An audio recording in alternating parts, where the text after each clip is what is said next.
গৌৰীপুৰ থানাত উত্তপ্ত পৰিস্থিতি। ৰাষ্ট্ৰীয় বজৰং থানা ঘেৰাও কৰি উত্তাল প্ৰতিবাদ সাব্যস্ত কৰে। পিছত 17 নং ৰাষ্ট্ৰীয় ঘাইপথ অৱৰোধ কৰি প্ৰতিবাদ সাব্যস্ত কৰে। প্ৰায় 30 মিনিট সময় যাতায়াত ব্যাহত হৈ পৰে।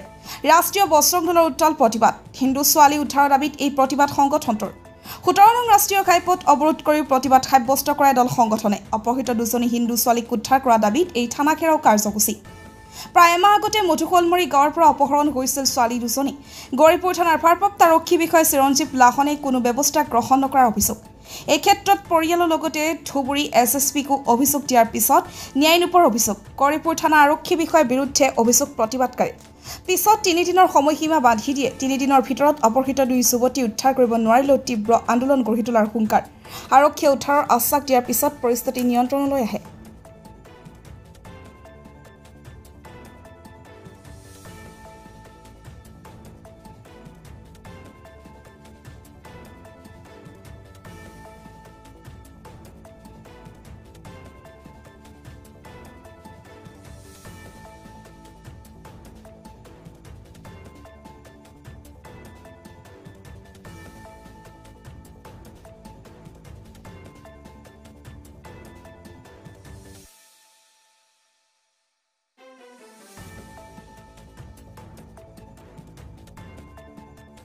গণতান্ত্ৰিক প্ৰতিবাদ কৰিবলৈ আজি থানা ঘেৰাও মাধ্যমেৰে, কাৰণ আজি এক মাহ অতিক্ৰম কৰিলে মধুশলমাৰীৰ দুজনীকৈ হিন্দু ছোৱালী আজি দুষ্কৃতিকাৰীয়ে অপহৰণ কৰি লৈ যায়। কিন্তু গৌৰীপুৰ আৰক্ষীয়ে এতিয়ালৈকে কোনো ধৰণৰ তদন্ত তথা কৰায়ত্ব কৰিবলৈ সক্ষম নহ'ল তথা ছোৱালী দুজনীকো উদ্ধাৰ কৰিবলৈ সক্ষম নহ'ল।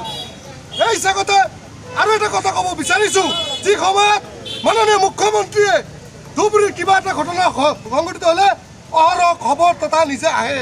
কিন্তু আজি দুৰ্ভাগ্যৰ কথা, গৌৰীপুৰ OC তথা ধুবুৰী জিলা প্ৰশাসনে হিন্দু ছোৱালী হোৱাৰ কাৰণে নীৰৱ ভূমিকা পালন কৰি আছে। এয়া ধিক্কাৰ আৰু গৰিহণাৰ যোগ্য। গৌৰীপুৰ OCক আজি আমি হুংকাৰ দিছোঁ, আপোনালোকে হিন্দুক চকাই নল'ব, নহ'লে কিন্তু বিশেষকৈ ৰাষ্ট্ৰীয় বজৰং দলক চকাই নল'ব। আপোনাক সকীয়াই দিছোঁ, হিন্দুক চকাই নল'ব, পৰিণাম কিন্তু ভয়ংকৰ হৈ যাব কৈ দিছোঁ। আজি আমি জাষ্ট এটা গণতান্ত্ৰিক মাধ্যমেৰে আজি আমি প্ৰতিবাদ সাব্যস্ত কৰিলোঁ।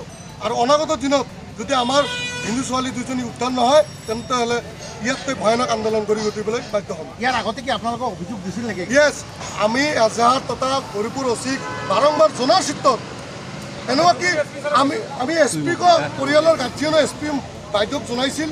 বাইদেউ কোনো ধৰণৰ সঁহাৰি আমি দেখিবলৈ পোৱা নাই। বিশেষকৈ খালি হিন্দু হোৱাৰ কাৰণে নেকি আমাৰ প্ৰশ্ন আহিছে।